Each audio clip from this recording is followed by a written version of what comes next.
It was the summer of 1954, and the air in our little riverside town smelled of warm mud and honeysuckle.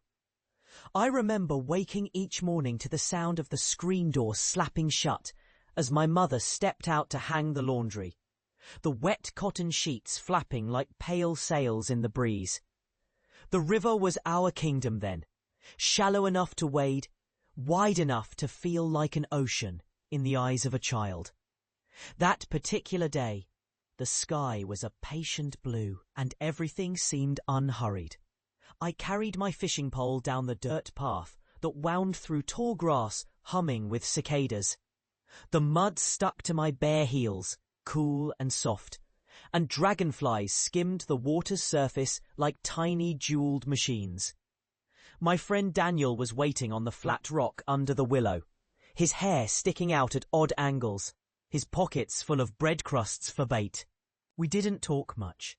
There was something sacred about those quiet mornings. But every so often we'd grin at each other without needing to say why. We caught nothing but minnows that day, their silver bodies flashing like restless sunlight between our fingers. At midday, Daniel's mother called him home, her voice floating over the water in a way that made you feel both tethered and free. I lingered, lying back on the warm rock, watching the willow branches trace slow patterns on the river's skin. Somewhere downstream a cow lowed, the sound deep and gentle, and I thought that perhaps the world was made entirely of small kindnesses like these: cool shade, familiar voices, the laughter of someone who knows you.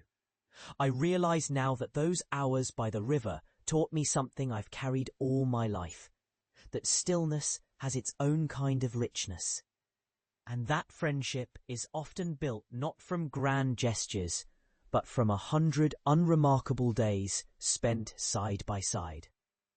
Time swells and rushes on, yet when I close my eyes, the water is still there, the willow still bending toward me, and Daniel's quiet grin still holds me in that forever summer.